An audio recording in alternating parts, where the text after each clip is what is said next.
Morning, everyone. It is a pleasure to be with you and to see all your beautiful smiling faces this morning. We would like to welcome you to the November town meeting. Now, I'll bring you in that this is, for management, this is always one of our favorite and always one of our least favorite town halls of the year. Certainly, we love the Thanksgiving season, but we never like talking about your rates, which we know that's always a big point of our conversation in November. But before I make a few more opening remarks, I would like to invite Chaplain Brenda Doyle to come up and open us with her invocation.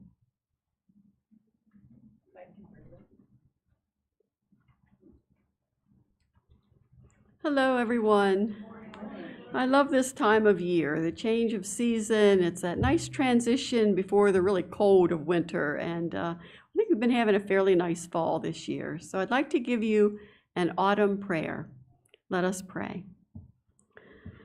God of all seasons, we thank you for autumn. We thank you for the touch of coolness in the air that gives us a new burst of energy, for the coloring of the trees that shows the creativity of you, the divine artist, for the falling leaves that reveal the strength of the branches, for the hues of the fields that bring peace to our souls, for the smiles on pumpkins that bring joy to children, for the fall harvest that brings us gratitude for the bounty of our land, for this change of seasons that reveals the circle of life. God of all seasons, as you transform the earth, transform us by your Spirit. Amen. Amen. And now may God be with each one presenting today. Amen. Thank you. Thank you, Brenda. All right. Well, I have just a few remarks to give before the team comes up. And so on that fact, I would just like to, certainly as the CEO, say how proud I am of the strength of our team. And I plan to allow them to give the majority of the update today because they really are the strength of this organization. And they have been working incredibly hard on multiple initiatives. And I'm confident that you'll be very pleased with the information that they give you today. So a few remarks from myself I just want to make sure everyone is aware of. So we began in late spring working on a process to put our culinary services out for bid. And we are in the midst of that particular process. And I understand certainly for the independent living residents, you may think, Hugh, what are you thinking? Because I do believe we have very high levels of satisfaction, particularly at the Brookview campus in the IL arena. However, that is not true when you get into personal care and you get into skilled nursing and other areas of the organization. So we are certainly working through that process to see can we elevate our dining services, particularly across the continuum.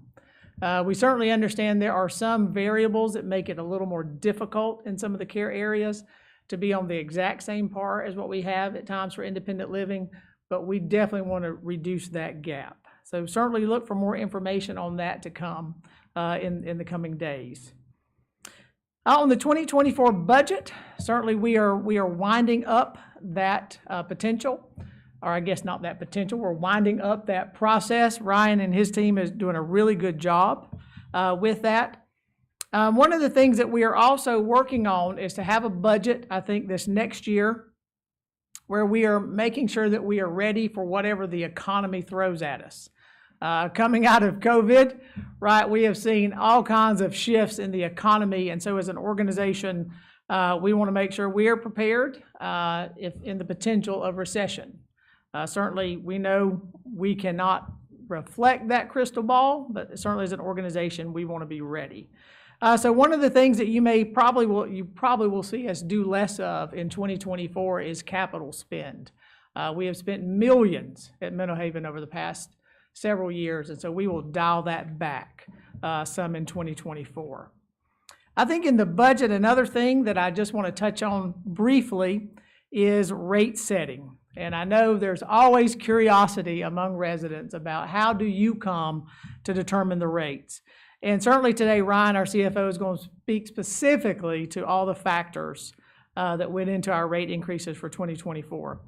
But as CEO, I want to certainly be transparent about our strategies and just want to, certainly from my seat on the bus, tell you that the organization did see very strong and continued inflationary pressures going into all of 2023. And certainly we hope that is going to be a little bit mitigated going into 2024. We hope we begin to see that break some. But additionally, one thing that I wanted to touch on, so that you certainly understand that this comes from my chair in the organization, is looking at additional services and its pricing across the continuum for things that are not necessarily tied contractually to a service fee. We talked about, we did an operational assessment this past year, and one of the things that they told us really stood out differently for Menno Haven than those around us is our approach to what they call the free stuff, and that we give away a lot of free things at Menno Haven that we don't necessarily have a source for. And ultimately, if we don't mitigate that practice, right, it winds up increasing service fees over time. So certainly we are trying to make a strategic approach to that, to begin to look at our services, what's in our contracts, and other things that we deem in that free stuff, and make sure that we are putting that to the folks that use those services in particular. So you will hear some about that today. From a strategic planning standpoint, we are continuing to work with One Point. We are currently moving to the point of beginning to do some financial modeling and testing. And it is our goal to have to the board a finalized strategic plan by the end of the first quarter 2024. And it appears that we are on track to do that. We are also going to continue to operationalize our Operation Bloom. In our world, Bloom is our strategic vision, and each year we relook at our goals and then our tactics to support that, and we will again operationalize those things for 2024. And then one of the things that I wanted to just touch on that will not be in the rest of the report is sustainability. I know that has been something that has been very important to residents and that we hear a lot about, and I'm pleased to share with you today that this actual past week, we presented to the board's strategic planning committee our first draft of sustainability goals for Menno Haven, and I wanted to highlight just a few of those. Certainly, one of the things we're going to look at is how do we reduce greenhouse gas emissions by 25% by 2030.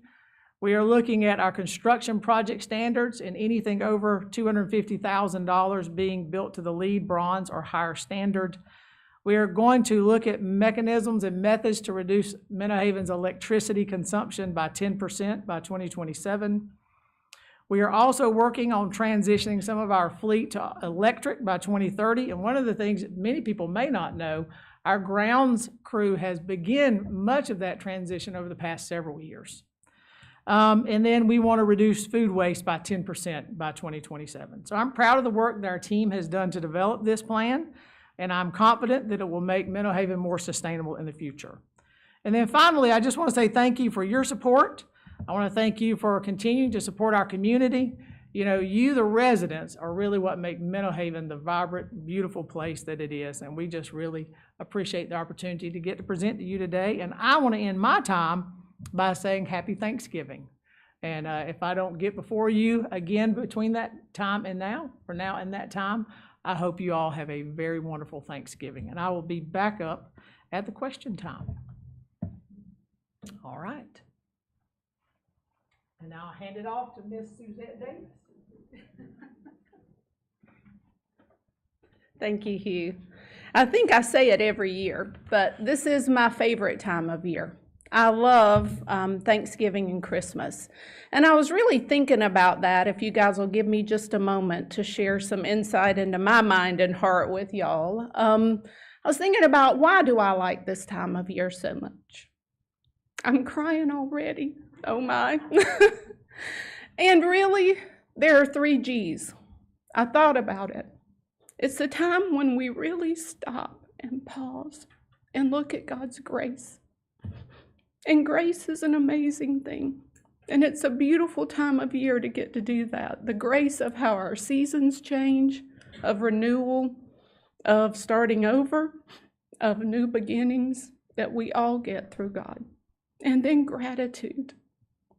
And you know, when you and I think about what we're grateful for, you guys are among the top things. And I just want you to know, and I want to know, that I'm expressing that to y'all enough. Not only as an organization in the places that we lead, but personally. I can look around this room and see so many people that have invested in us. And that's just a gift. And then finally is giving. You know, we look at the ways that God has given and the ways that we get to give. And again, y'all are a very giving group, and it's just an honor to be a part of what you do. So thank you for letting me have a moment to share my heart. And as auxiliary chair, I'd like to say all of those things have been present in the auxiliary throughout this year, thanks to you. The grace, the gratitude, and the giving. So we've been very busy, and I have a lot of things to report, so if you'll bear with me a moment. We had our annual ham loaf, and that has done very well. At least a quarter of the purchases were purchased for donation. So I think we don't have a final number just yet, but we do believe we did a little better than in our spring and last year. And that's thanks to your continued support and generosity to give to others in the community and to eat those ham loaves, which I have to admit I have never developed a taste for. But I did try. And then the Smith barbecue, that has been one of our most successful Smith barbecues. We sold out very quickly. And the ladies were talking about how much fun the day was, that they really enjoyed the time together. So thank you again. I believe we increased our sales in Smith barbecue this year and increased our profit. So thank you for the ways you support that. And for all of you that were able to make it to the fashion show, you, me, and a cup of tea, that was a really fun day. This was our most successful event yet. We raised at least $3,000 more than average through our donation opportunity. And that's due to your generosity again. So thank you for all of the ways you contribute. We also have upcoming our gift cards for the end of the year. And this is something, you know, we're all going to buy a lot of groceries. Thanksgiving is definitely the time to eat. So if you want to buy gift cards for your grocery store, that's available at any of our stores. If you want to buy gift cards for Christmas gifts, all of that is available. I believe information is going out soon. It's out now, and purchases will be back before Christmas in time for you to gift for Christmas. So please keep us in mind if gift cards are something that you utilize.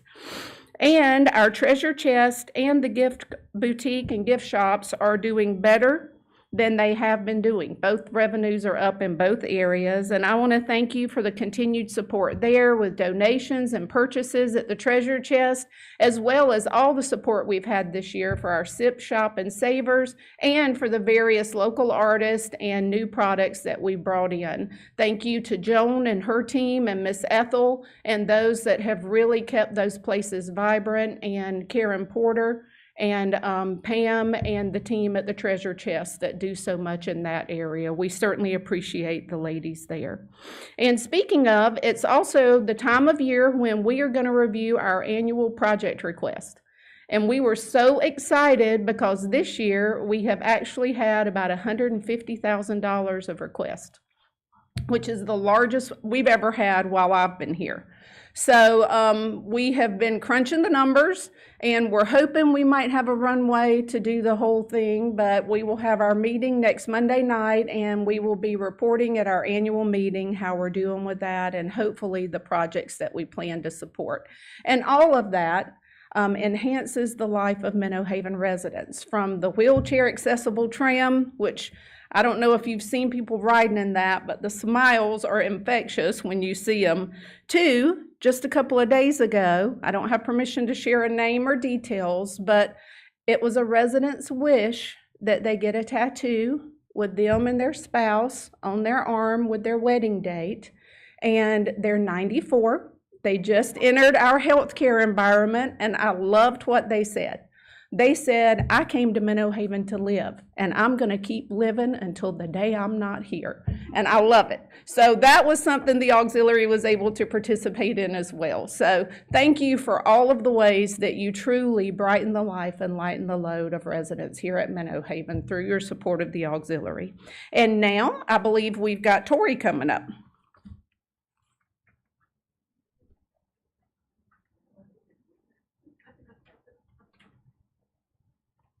Thank you, Suzette. Good morning, everyone. I'm going to test this out. No, wrong. Perfect. Okay, so I wanted to come up and just share a bit of an update from the Team Services Department, our HR department of Menno Haven, and just share where we are with turnover numbers and retention when it comes to team members. So for the third quarter of 2023, we ended with a first-year turnover of 46%. And when you look in comparison to this time at 2022, we were at 72%. So a significant decrease. And some of those initiatives that Hugh briefly mentioned earlier, I hope are actually working because the numbers are showing. And then for overall turnover, we are at 30%, which is huge. And I like to celebrate these numbers when we sit around the table as well with our leadership team. In comparison to 2022, we were at 36% overall turnover. So not as significant, but it's still a decrease. We'll take it, Tori. Thanks, Tiff. Girl. I like the pep. Turnover, so I did a little bit of a focus of a CNA turnover this time around because it is a very hard position to keep, not just at Menno Haven, but all of our competitors in the healthcare field industry. So we ended Q3 at 48% of a turnover rate for CNAs, which is pretty close to the state average of about 50%. Retention-wise, we started tracking retention in 2023, so I don't have years to look back on. However, from a quarterly basis, we continue to sit around 92%, which is great from an organization standpoint. And then we also track by building or location, and from the majority, we stay above 90% as well. And then I think most of us see that this is interesting, so I began to track our rehire rate. When we are in discussion, we see a lot of our team members come back and kind of mentally like, oh, we have a high number of rehires. 7% of our current team members are rehires. So of about 600 team members, we have 41 rehires right now, which is great. And sometimes, we wonder, well, why are they coming back? Well, we know why, because we have a great culture. For the most part, they leave to check out WellSpan and the hospitals nearby because that seems to be the greener grass. But I think in the end, Menno Haven wins because we get them back. So that's also a win.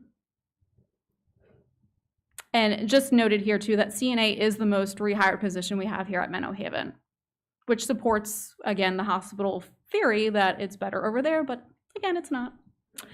So I just wanted to end on this, especially with 2024 coming up. So in my position too, always looking ahead, what are we doing now compared to what can we be doing? And what is everybody else doing in the industry, but also just in the county? Because no longer are our competitors just healthcare companies or organizations, it's everybody. We're competing with warehouses, Sheetz, McDonald's. So I'm always looking at job boards and Indeed to see what are the positions posted, what are the sign-on bonuses, what are the incentives, and almost more importantly, what does the compensation look like out there? And are our current rates competitive enough? So just in general, just to give an idea, there's 6,600 jobs posted right now for Chambersburg within 25 miles. 1,200 are healthcare related, and 230 are CNA positions specifically. So we have a lot of competition out there to fight against. So amongst the incentives that I look to see what everybody else is offering, we have a focus right now that we are aware that we're going to have to look at certain positions to assess their wages. And is it enough to stay competitive in the industry? And again, even in Franklin County. So I think more information will come about those increases and what we settle upon, but that's where we are right now. Ryan?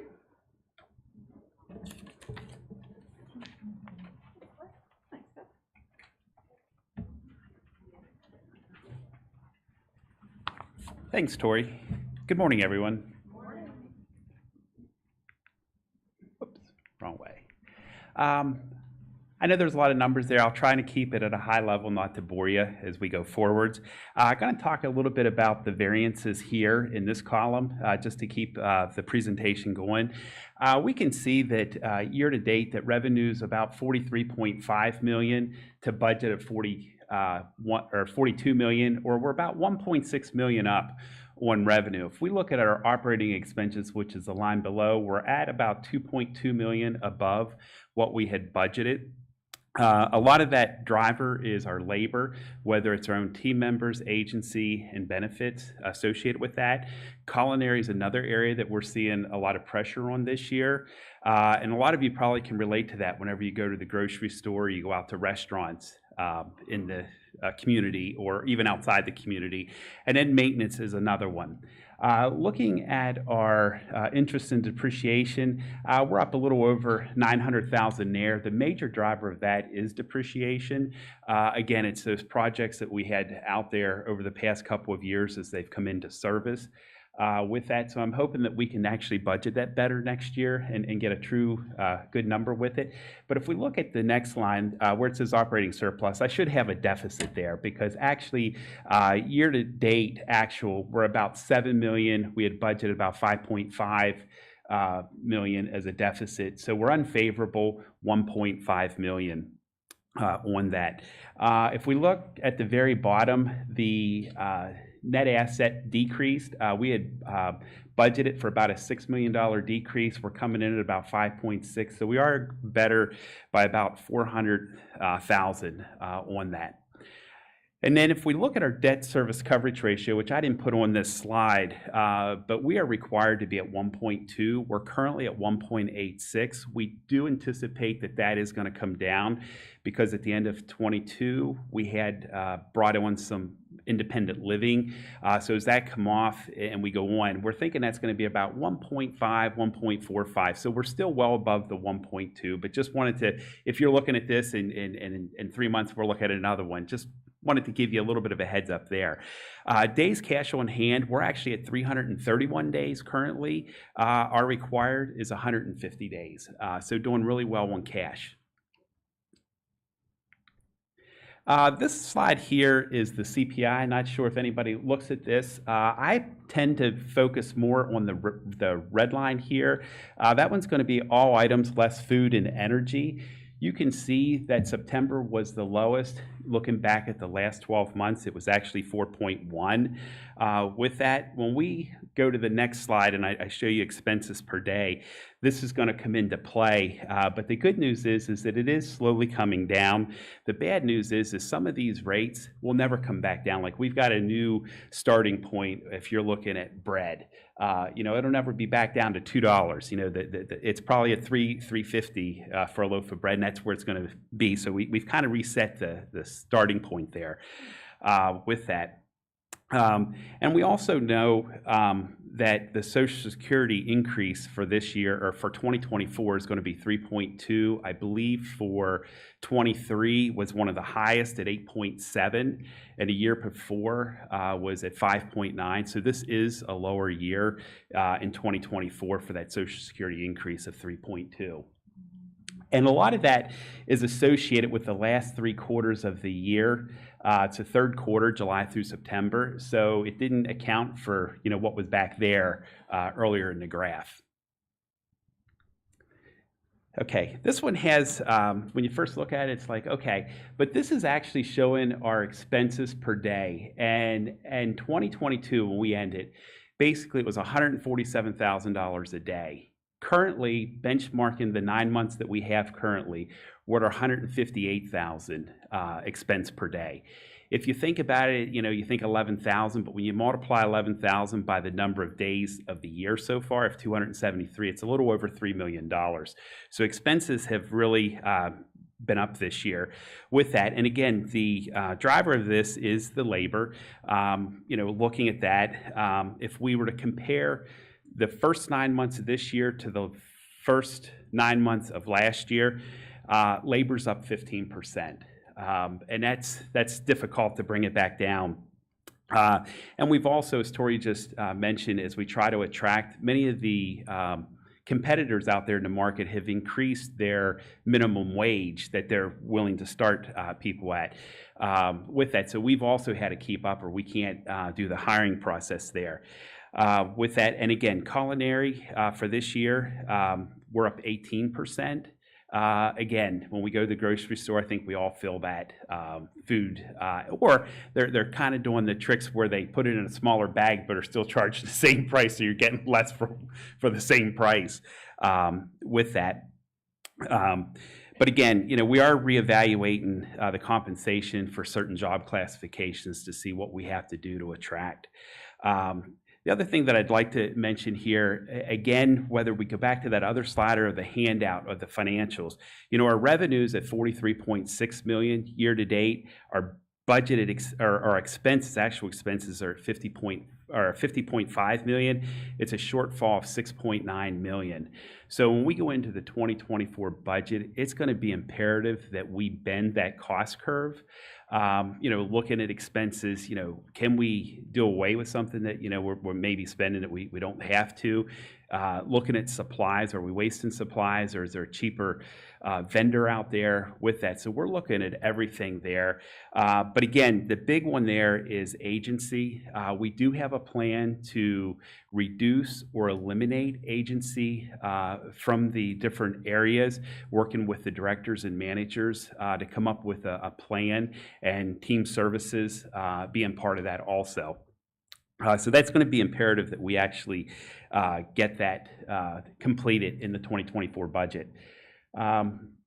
This next slide is from Ziegler, which they provide benchmarks in our industry with it, and we can see here that the overall monthly fee increase is right around 5%. And if we look at what we had done this year, overall our increase was 5%, but some areas are going to see a little more, some are going to see a little less with that, just depending on where it's at. And so I'll go to the next slide here. This one's going to give us a breakdown of our major service lines with this. And again, you can see, there's some a little less than 5%, some that's a little more than 5%.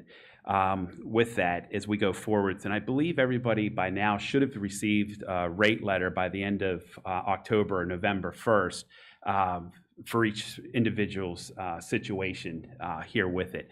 But again, for this to stay at this, we've got to bend the expense curve because we realize that we can't continue to raise the fees to cover all those expenses without doing some expense reduction and being sensitive to the community and the residents as we go forwards. But I would say if anybody has any questions, please ask questions at the end, or if there's ever any questions that you have, my door is always open. I'd be glad to discuss anything with that. So I believe up next is Chuck. I think Chuck will probably have a more lively presentation than mine.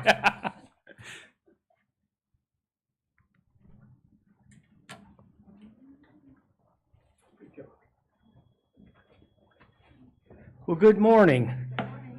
I'm glad I get to do mine. I didn't have to do his, but he did a great job. So anyway, well, I got some things I want to go over today, just bring you up to date, and I can guarantee you it's a 50-50 choice here. I'm going to go the wrong way probably. Hey, what do you know? This is a miracle.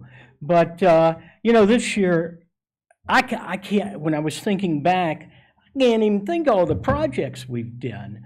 and they've all been resident funded and for your benefit. Hopefully it increases your quality of life. There's a lot of new amenities.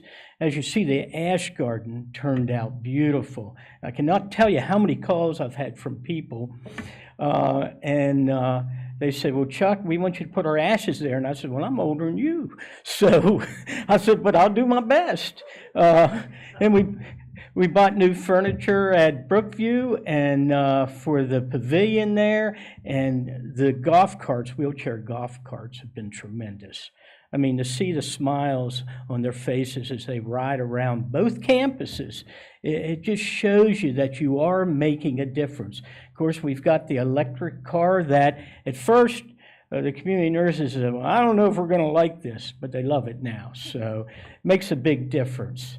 And I'm going to cover just at the end about the transport van. But we did just get some heaters out here for the pavilion. So as it gets chilly, you can turn those on and it'll give you a little heat there.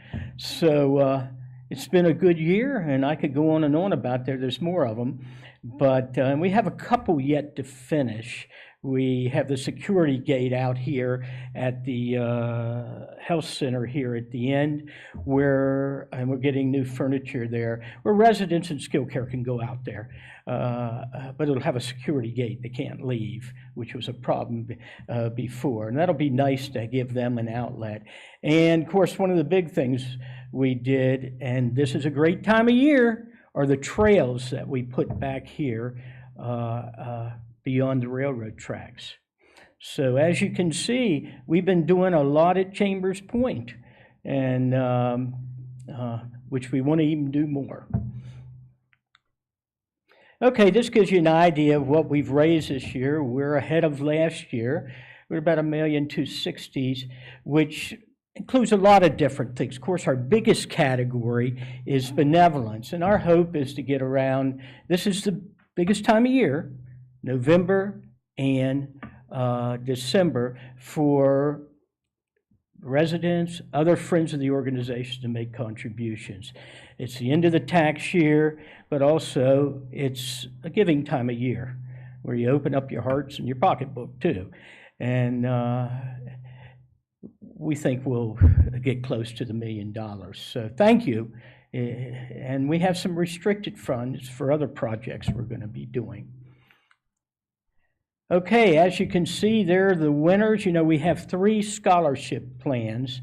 The meals is set up for family, children, grandchildren of team workers.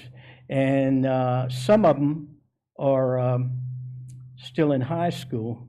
We had a couple that were still sophomores, but we don't give them the money right away. We put it away until they need it for college. And the Rober Fund is for the Brookview, set up by the Rober family, for anyone, it's healthcare related. And then the Elaine Shepherd is for Chambers Point, that was set up by her family a number of years ago for anyone in healthcare. This year we got a good turnout. Some years we don't get any applicants, because you got to remember, if we give 1,000, we give 3,000. In tough times, they've got to come up with the rest. Now, we do have some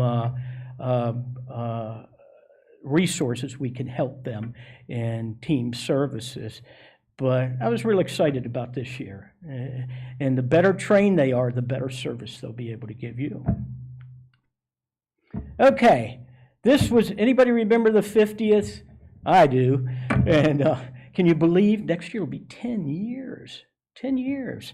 And we have a group, a steering committee put together of team members and residents, and Denise Ingram and I are co-chairing that, and we've been meeting quite often. We're going to have an exciting year next year. To celebrate an anniversary, you celebrate the past, you celebrate the present, and you also celebrate what we're going to do in the future. And so you'll see a lot of things coming in, events for you and things you can get involved in. So keep waiting for us to put that information out there.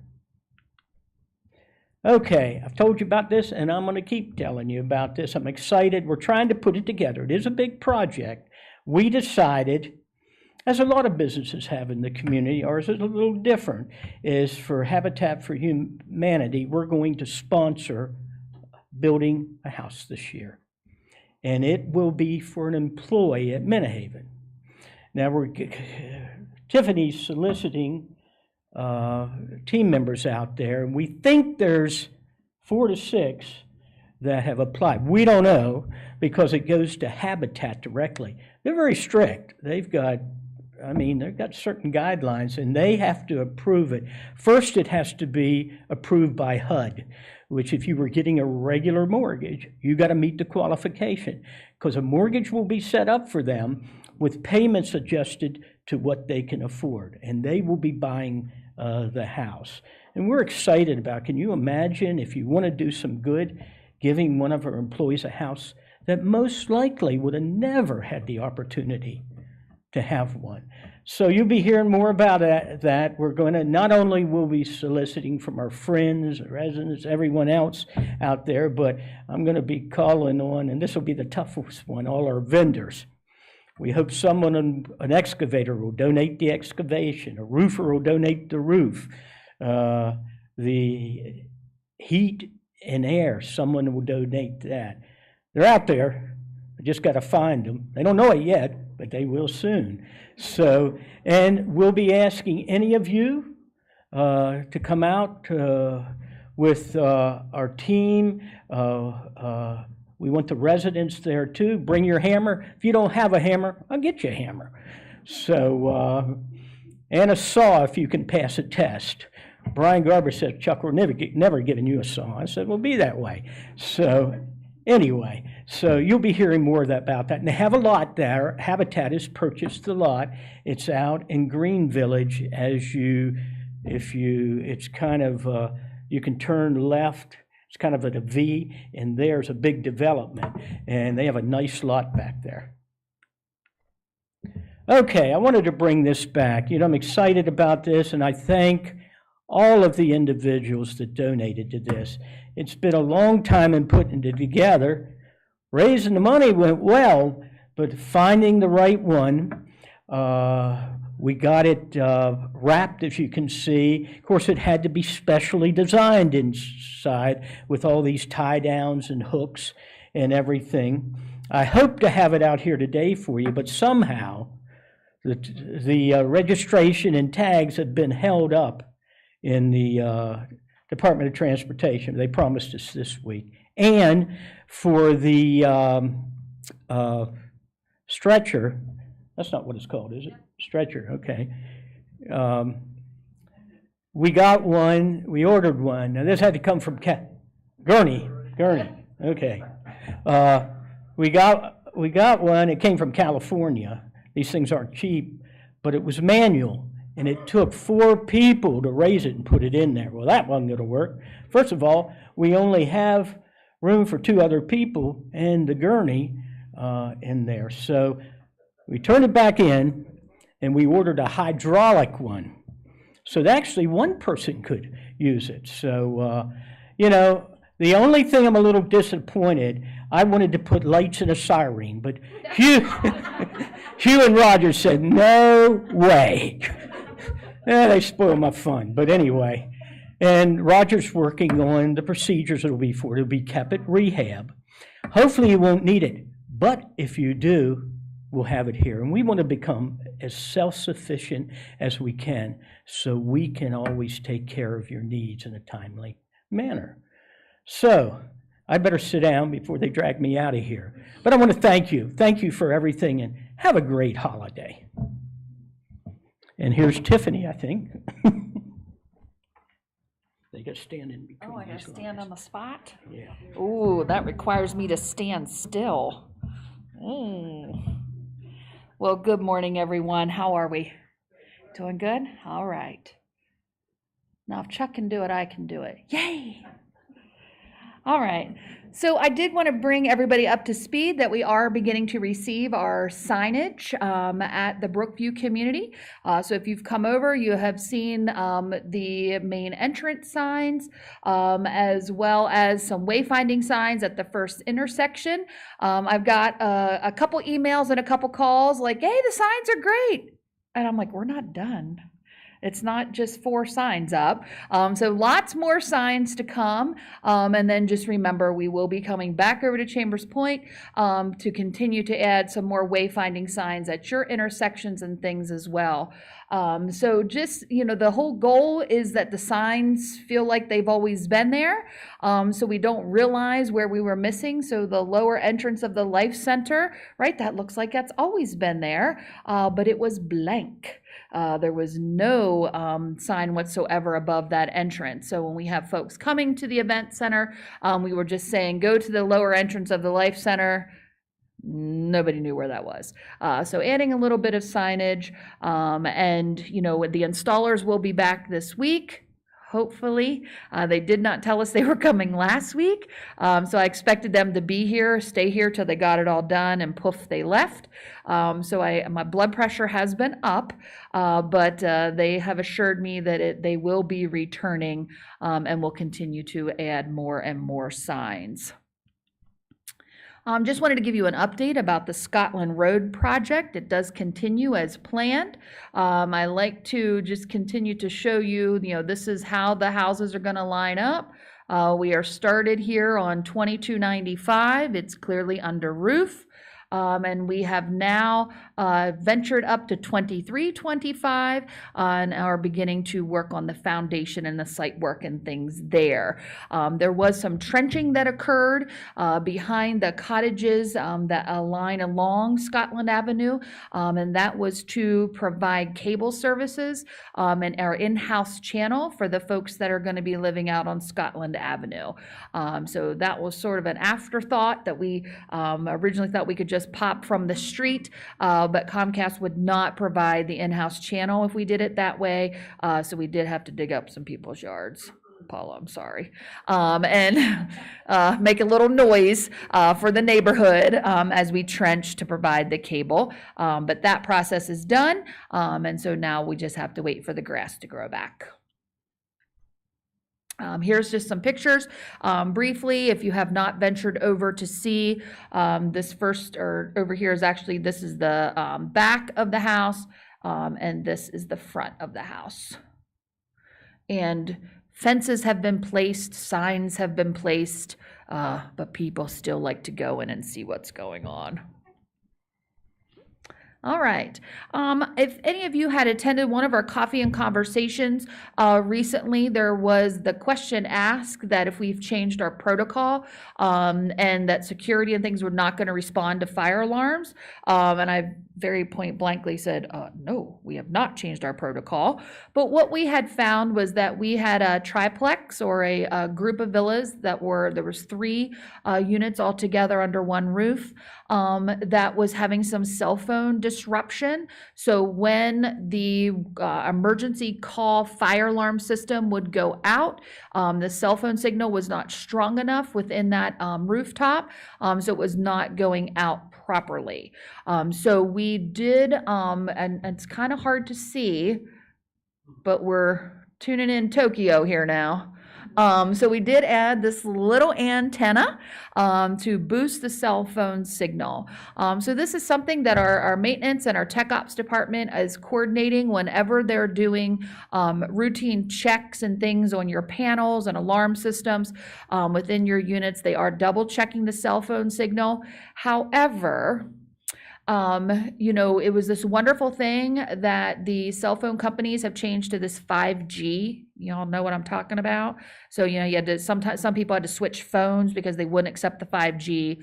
And the 5G is really great if you want to be online for your data, but sometimes it's for actual coverage when you are speaking. So, notoriously our area, even here at Chambers Point, as well as Brookview, there are times, it's not consistent, that the cell phone coverage does drop, or the signal can be weakened. So we continue to investigate how we can monitor, how we can, come through and figure out how do we mitigate that problem, even though we are not in control of the cell phone tower. So that's something a little bit out of our control, but how can we try to figure out, boost or whatever we need to do to make sure that the cell phone coverage is consistent. So I'll keep you in the loop about that, but I wanted to follow back up from the conversation that came up during one of our coffee and conversations. Hugh alluded to one of those areas, and some of the areas that our operational assessment said that, we need to really be thinking about providing some charges to. And then one of those areas is going to be our tech bar. So a couple things changing within our tech bar. And I'm sorry, I got lots of notes because I got lots of things to talk about.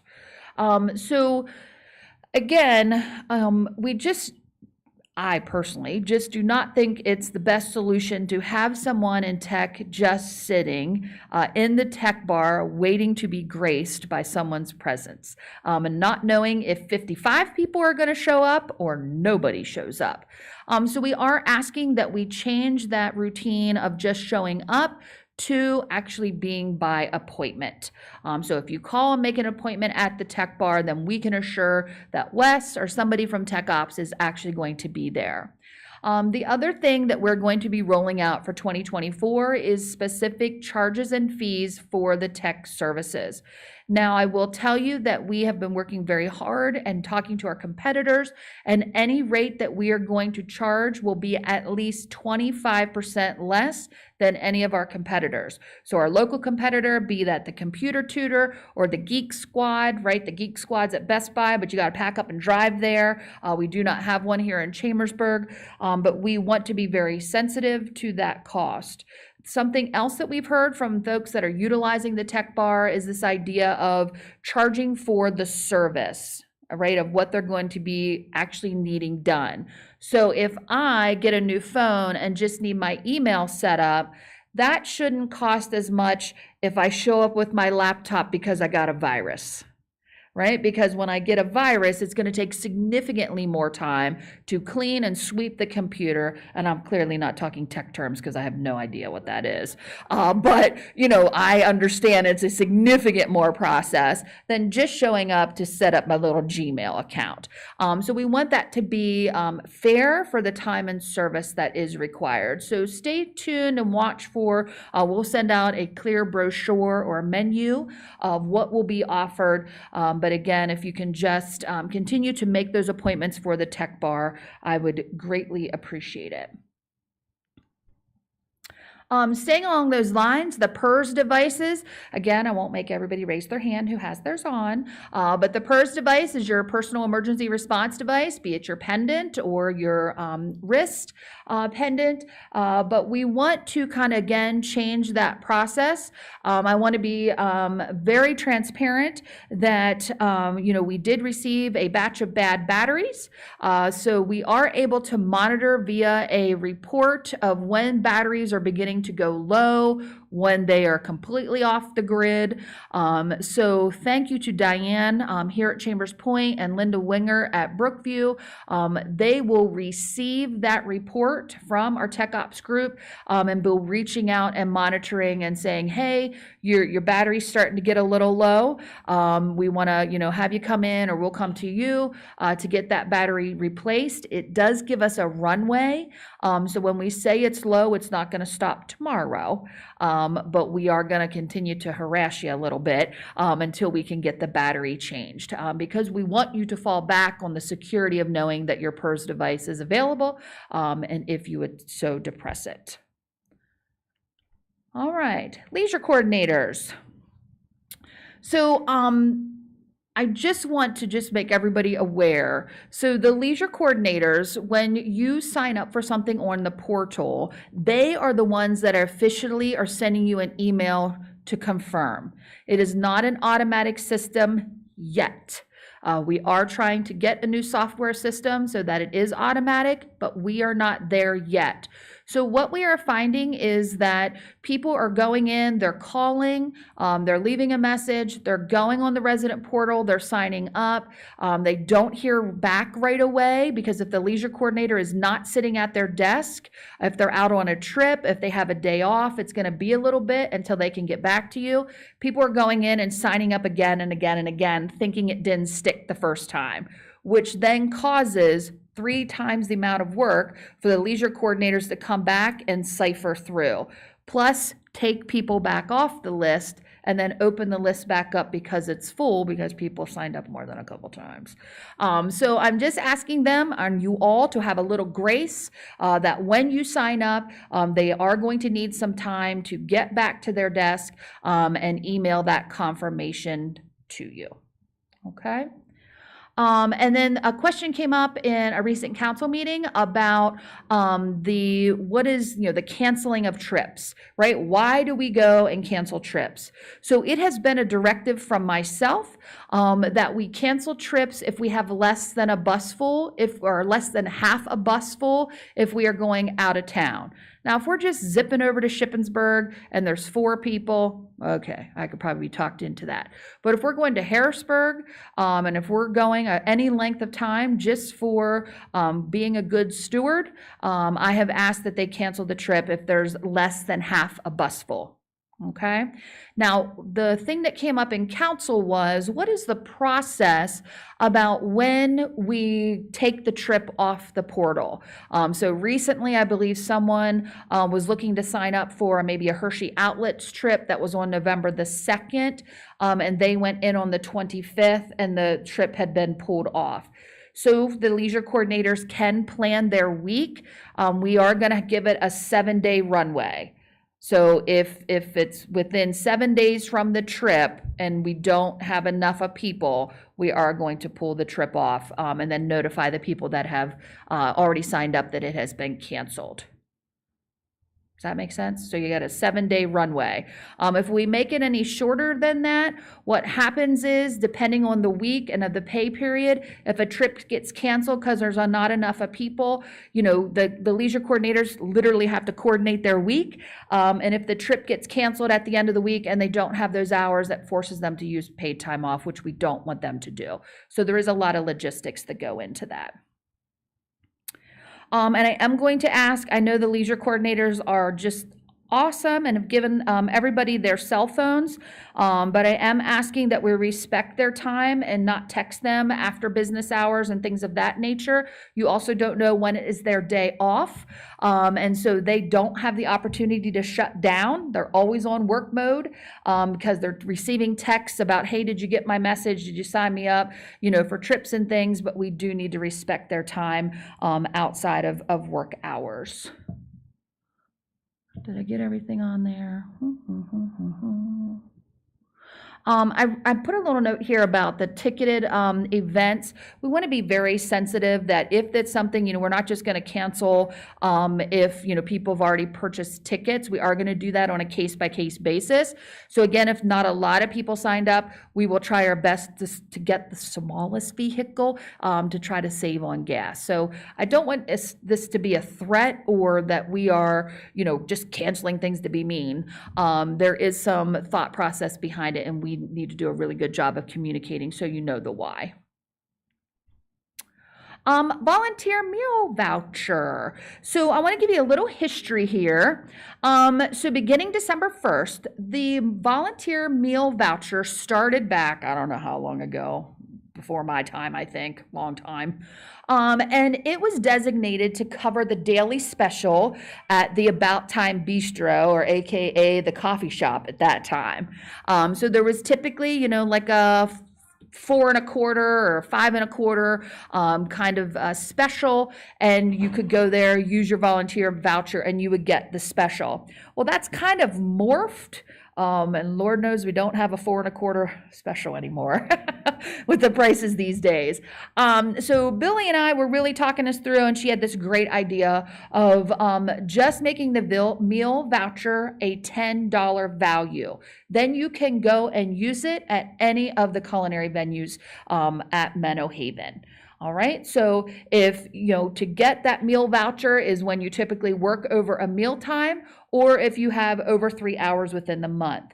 So we are asking that you use that one meal voucher per transaction. So don't hoard them and try to get a $100 meal at Chestnut Landing, right? It's $10 off, people. All right, so again, you can use that, the About Time Bistro, Cypress Cafe, Chestnut Landing, and the Grill at the Life Center, of course, but this will kick off December 1st, and so the voucher is going to look exactly like this. You'll be able to see it And then, it'll be worth that $10 value. Okay? All right. I mentioned this at another, I think, town hall, but it feels like it was years ago because it took us a long time to get stop signs ordered. But the stop signs are here. So this is on the Brookview community. This is right outside the pavilion and how you access the dog park and the service center. So there's always been this kind of winky wonky intersection here. So this is Garden View Drive, which leads up to the back of Village Square. There is currently no stop signs on Village Parkway here. So if you were down here, my picture got a little big, this is coming out from the pavilion. There is a stop sign there. And I believe there's a stop sign here, but there's none here. So this is kind of, I think, just a you should know, you should yield kind of thing. So we are making this a full stop. So for a couple reasons, number one, if I traverse down Garden Way and I want to shoot across to the pavilion or I want to go left, because of the retaining wall, it is a little bit of a visual block, I guess you would say.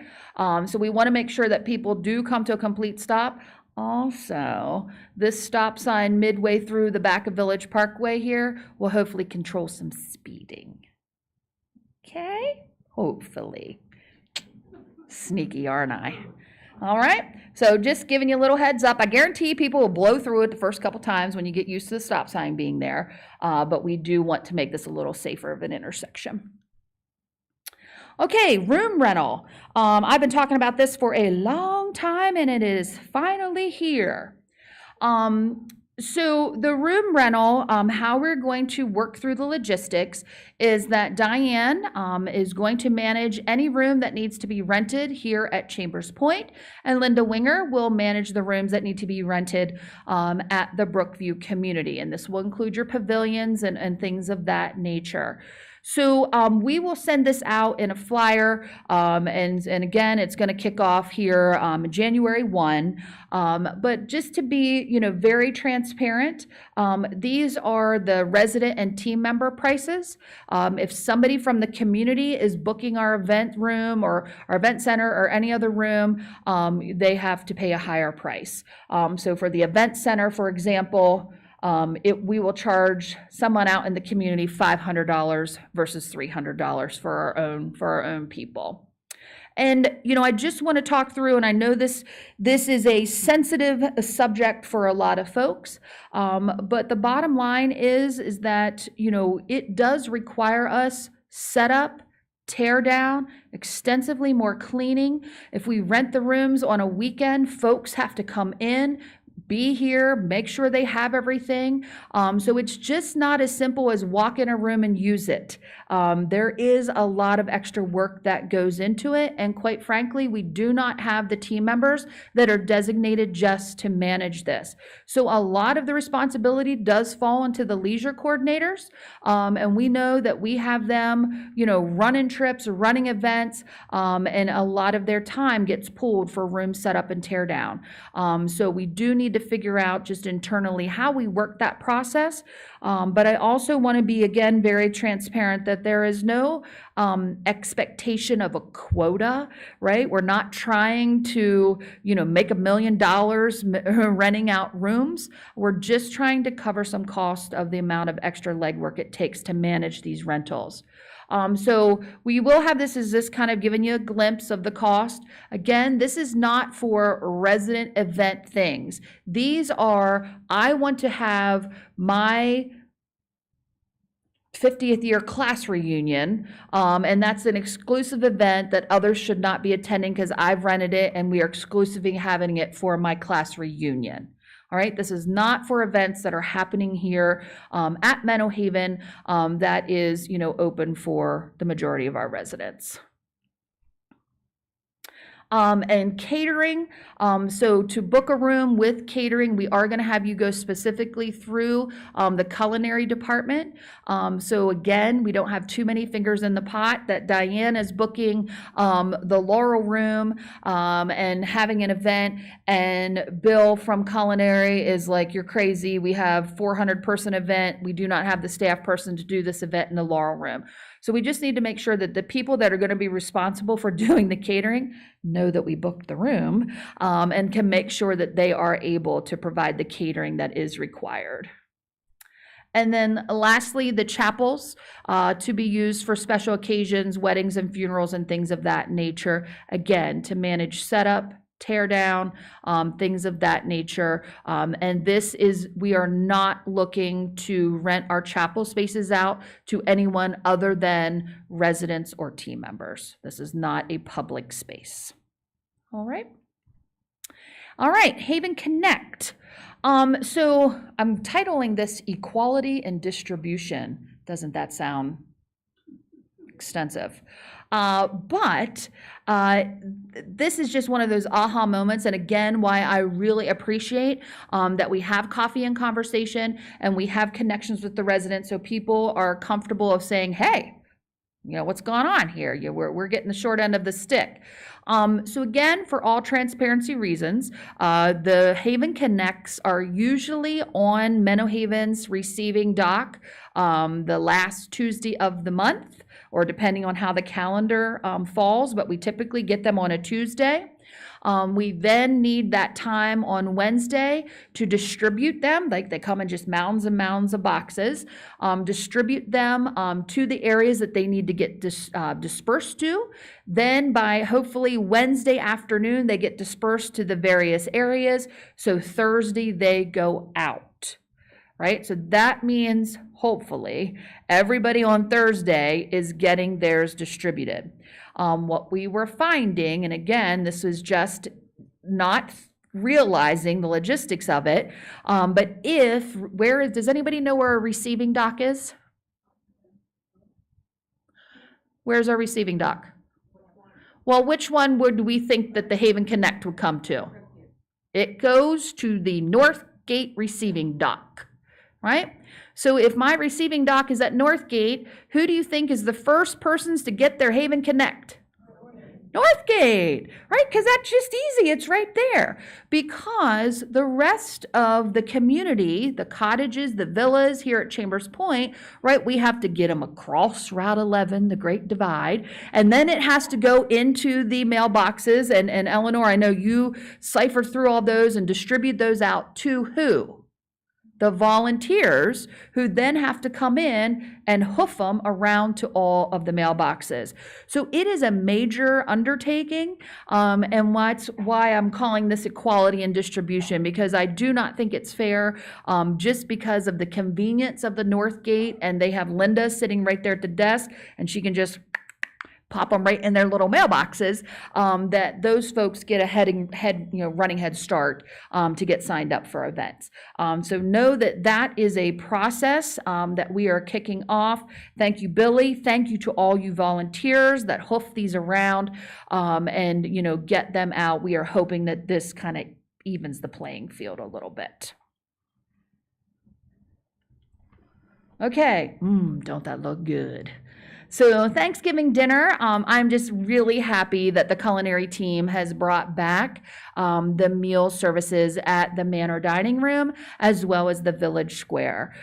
So that has just kind of was a squash from COVID days, but from someone that has kind of grown up here at the Manor, my years and years here, the Thanksgiving buffets were always just a huge turnout. So I'm really ecstatic to have those all back. I also wanted to give you an update on, we will be pushing forward with the Blue Willow and stocking the items in the Blue Willow Cafe for self-service. We are not waiting on the locks. We're just done waiting.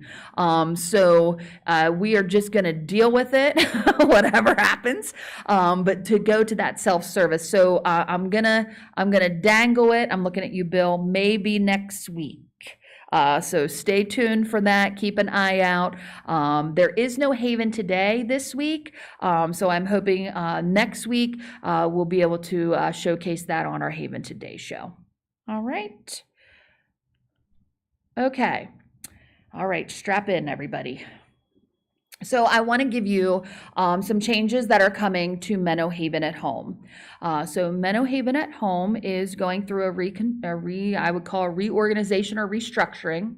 So I want to give you some facts here about our competitors and what we need to do as an organization to make sure that Menno Haven at Home succeeds in the future. So currently, Menno Haven at Home has a caregiver's rate of $27 per hour for care and $30 for housekeeping. 27 for care, 30 for housekeeping. So this is real live current rates from some of our local competitors. All right, so you can see if we line those all up right at this moment, Menno Haven is down here with Heritage In-Home Care at $27 per hour. The difference between us and them, for you that live within the Menno Haven borders, we require a 1 hour minimum. For folks who live out in the greater community, Menno Haven at Home does require a 2 hour minimum. All right. So effective February 1st, well, first of all, let's do a little math. I know, everybody hold tight, we're gonna do some math. All right, so let's do a math problem. So if I need 2 hours of service per month, all right, I call these people, and I need 2 hours of service per month. I'm not sure if you can see it real well. I can't really see it from the corner. So Heritage In-Home is going to cost me $54. Home Instead is going to cost me, what's that say? $360, because they require 12 hours per week. All right. My Visiting Angels, $600, because they require a minimum of 20 hours a week. Helping Hands, $125, because they require a 5 hour minimum. Comfort Keepers, what's that number? $450, because they require 12 hours per week. And then Spirit Trust, what's that number? $84, they require 3 hour minimum. All right, following all that? I just want 2 hours a month, right? So effective February 1st, Menno Haven at Home is increasing their hours and their rate to $40 per hour for care and $35 for housekeeping. We are still only going to require a 1 hour minimum for our Menno Haven residents and still only a 2 hour minimum for our off-campus residents and clients. So my total cost will be $80, all right? So if we look at everybody on the board, the only person that's outshining us in the local community, it is Heritage In-Home, currently right at this moment. I personally spoke to them, and I know they would not give me what their rates are going to be for 2024. And I talked through how can you do that? Talk me through that process.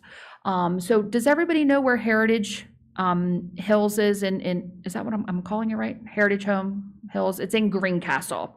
And they have personal care home there as well.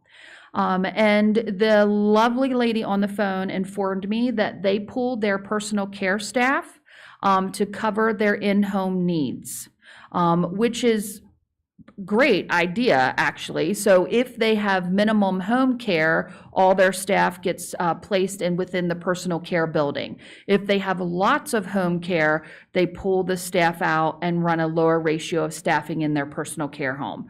And so I have lots of opinions about that, but that's for another day. But that it made sense to me then, how they could keep their rate so low and how they're managing their team.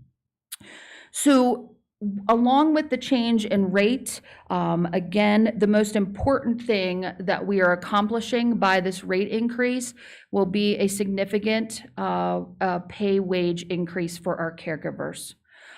So that is the balance that we struggle with, right? Having enough caregivers to do the care that's required. So we're telling people that are calling in, nope, we don't have caregivers. So we're not taking on any new clients. And then making sure that we're keeping our caregivers by paying them a fair wage. So we know that this is sticker shock. But we know within the community, we are, competitive, but we want to give everybody ample time. So this will not go into effect until February 1st. So we'll be sending letters out here December 1, giving folks 60 days to shop around, talk to our competitors, and figure out which way they do want to go. The other piece of that, again, is, we want to be so accommodating. We want to say yes to so many things, but it backs us into a corner. So things like our 15-minute well checks, we cannot get the staff to cover. Even though we play calendar ninja, right? And we line everybody up and we try to get 4 or 5 well checks all in a line, so it makes it worthwhile for the team member to come in. It's a lot of pressure for the caregiver to be like, okay, all right, I got to get to the next one. Quick, I got to drive over there. They got 15 minutes. And a lot of the caregivers will not sign up for those types of services. So we really need to evaluate, number one, can we get staff and pay them a fair wage, a livable wage? And number two, are we going to be able to offer them services that they're willing to pick up? Okay. All right. Grand rounds. I know I got a lot of slides, people. I'm sorry. Grand rounds, I've been talking about this in Coffee and Conversations in different areas. I'm still looking for a catchy name. Grand rounds is a medical term that they use in hospitals and things, kind of going door to door. But just so this gives you a good idea of what I'm talking about, these were just some pictures of some recent grand rounds that I was on. So this is in the Village Square. These are the types of things we're trying to figure out and clean up. What is this rogue little flower pot here doing with nothing in it, beautifully flanking a TV stand? Here is a cover to a bird cage that doesn't fit. These are things that get my blood pressure up too. What you can see in this picture, that this looks like my elementary school trash can. Here is a trash can, and if we actually extended this picture, right over here is a matching one. I'm not sure why we need 2 within that short period of time. And it's not anybody doing anything malicious. This is how we live, right? These things happen at my house too, right? Things just grow and grow. So again, I just wanted to give you some examples of some of the things that we want to identify and take care of on grand rounds. This was actually found in the corner of the little sitting area in Northgate lobby. And we haven't collected those tabs in some time. So this is, again, just this point. So the senior team will be working around to different areas every other Wednesday, and again, incorporating our team to have a different lens when we're looking at a variety of spaces around Menno Haven. All right, Edwards Park Nature Trail. I think I'm so cool with these pictures, and then I put it in this PowerPoint and you can't see it. But back here is a gate, and that was the whole point of me showing you this picture. So the gate to the nature trail we're going to close it from dusk to dawn. We're going to do that for about 30 days. We think we sniffed out the 4-wheeler riders. But we still have people taking their cars back over the railroad tracks back in there. I don't know what they're doing back there. So how I threaten about laying in the bushes with black paint under my eyes, right? I'm getting closer. So we are going to close the gate. I just hate the visual of all these gross no trespassing signs everywhere, but we got to get the point across that this is for our people. Stay out of here. And if you're and don't be up to shenanigans. And we also know that we did have some graffiti back on the signs, the cedar signs already, which is super frustrating.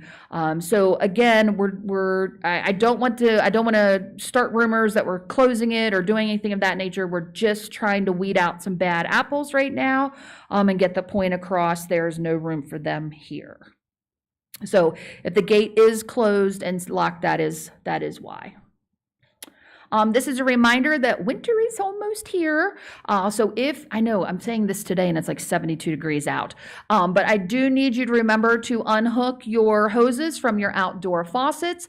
And then if you are someone that has a vehicle that is not parked in a garage, it is your responsibility to make sure that maintenance, Sandy, has a copy of your key. So when snow removal does happen, and I'm hoping for a lot of snow because I love to snowmobile, when it does happen, that the maintenance team is able to move your car and clear out the path around it. So I know a lot of people will say, well, I'm not comfortable giving you a key fob.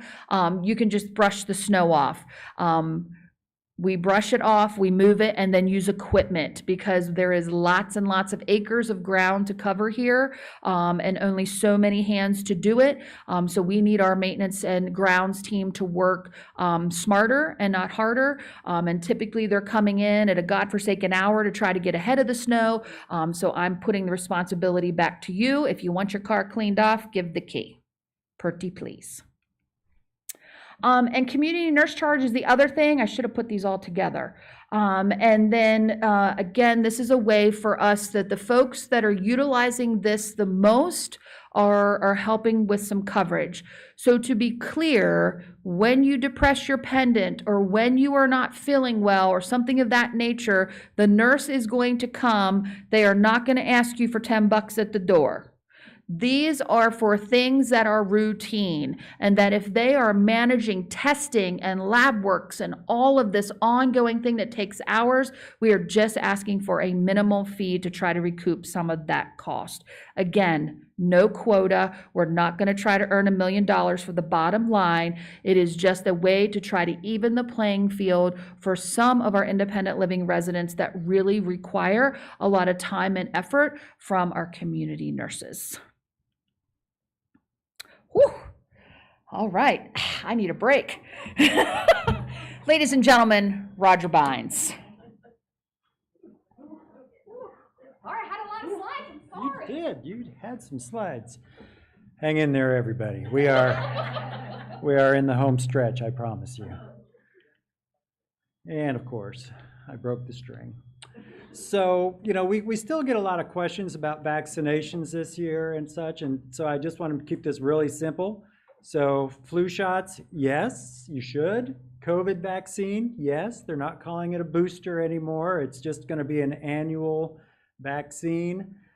We have provided those vaccines to residents in the healthcare centers and the personal cares, because they're less able to get out and about and get those vaccines, but we certainly encourage you all to go to a local pharmacy, get yours. We're saying the same for our team members. I got mine just a couple weeks ago.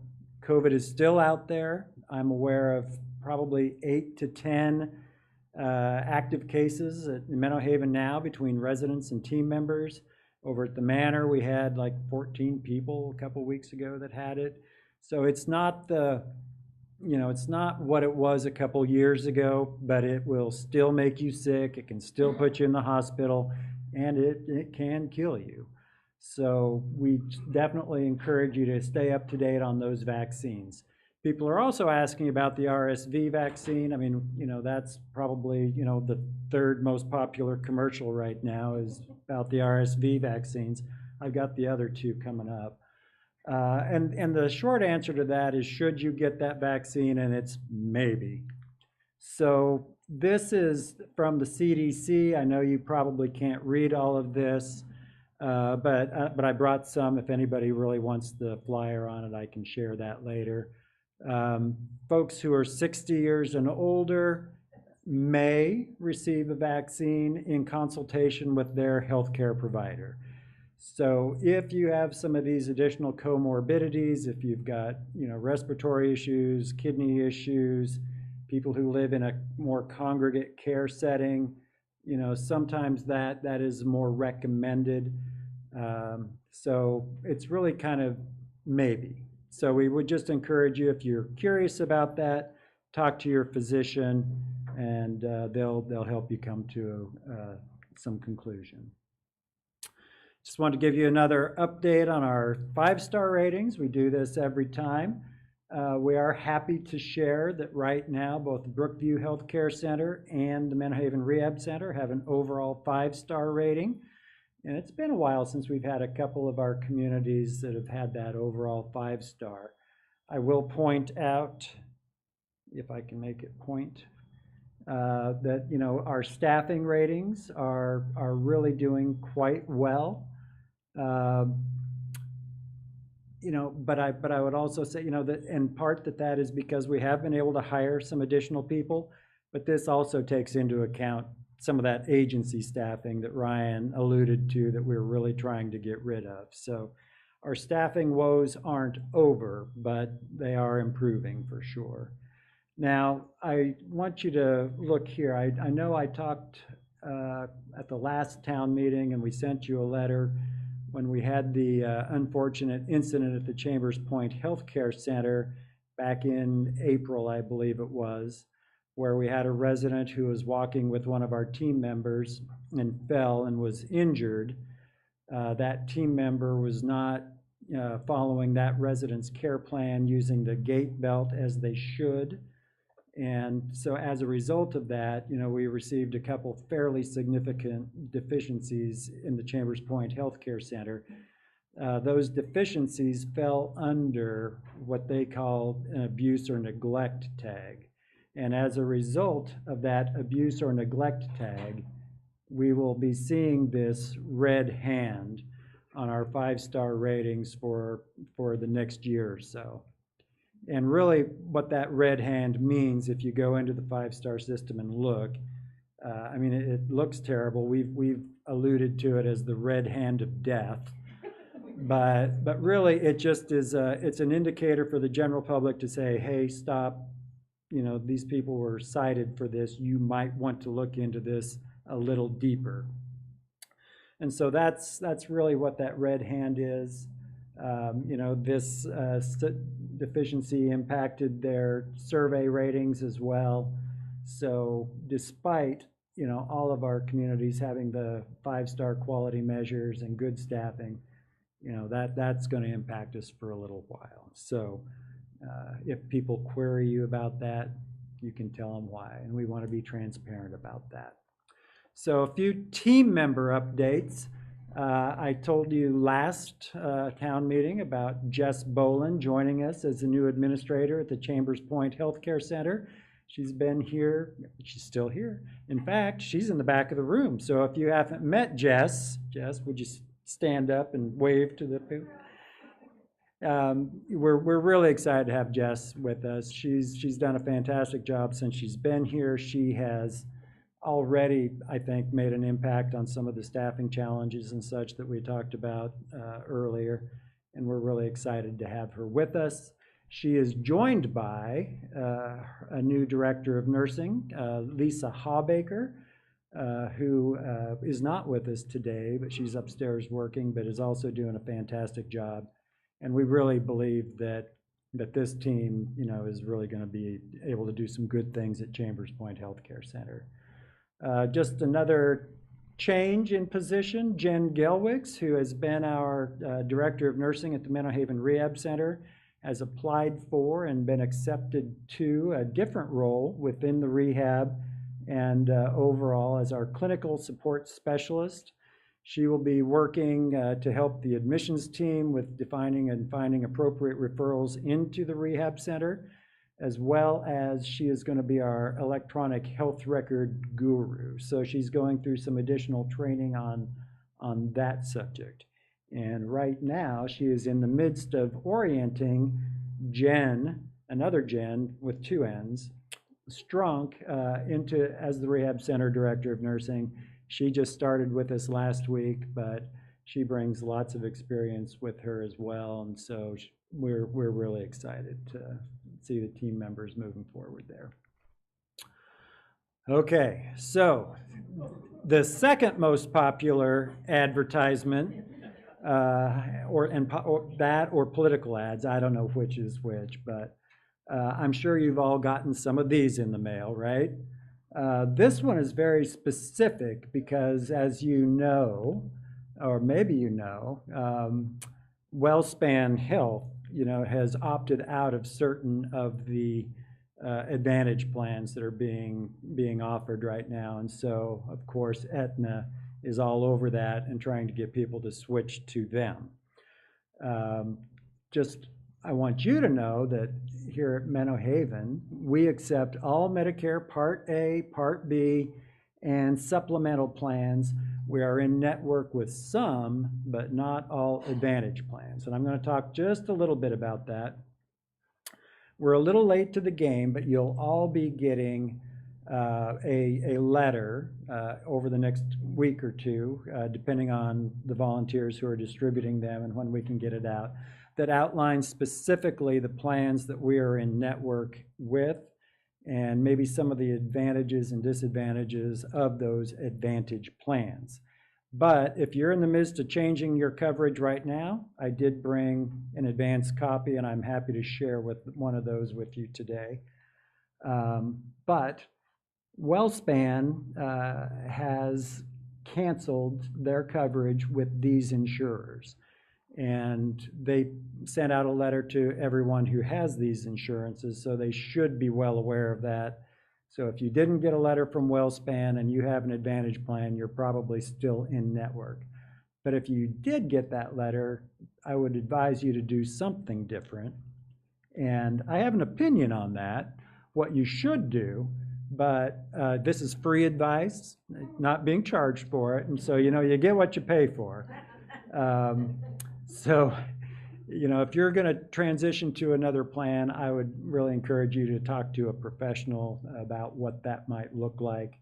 But I'm always happy to give you my free opinion. So, again, just some of the general advantages. We all hear the ads. You get the extra benefits, the hearing, the dental, the vision. They're less expensive, some with no copays. Your Part D, your pharmacy coverage is usually included. As long as you're within that right in-network, it may be a good choice for you.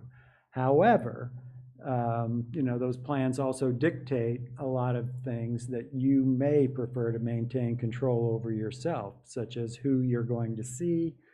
If you're out of network, you may well have higher copays, and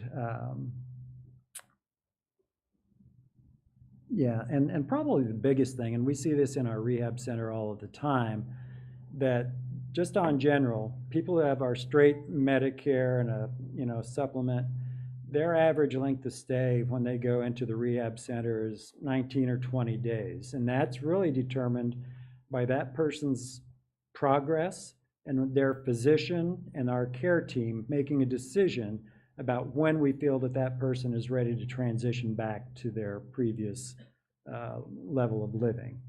With the Advantage plans, invariably, they will, first you have to get an authorization to even go to the rehab center, and that's not always easy to get.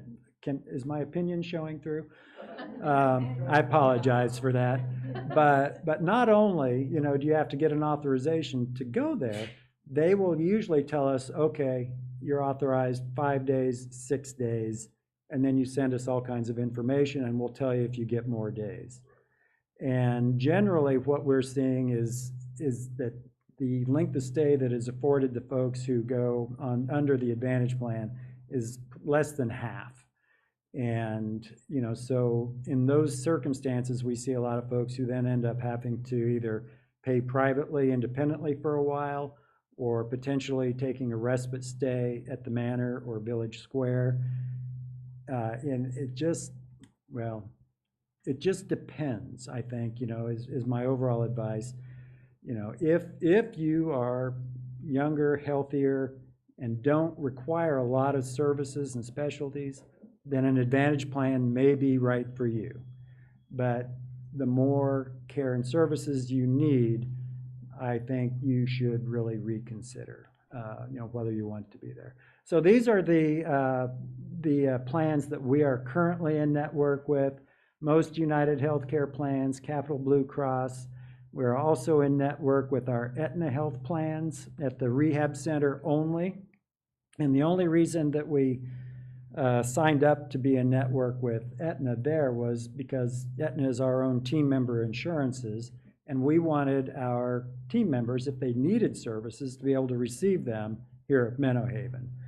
However, I can also tell you that as a plan payer, we may have to reconsider this because they don't pay well. Our average daily rate for rehab from straight Medicare that we receive is around $650. It's about half that with Aetna, and that is not meeting our costs. We have to pay for therapy, the staff, medications, everything out of that, and we're losing money on that. So we may not be able to stay in network with them.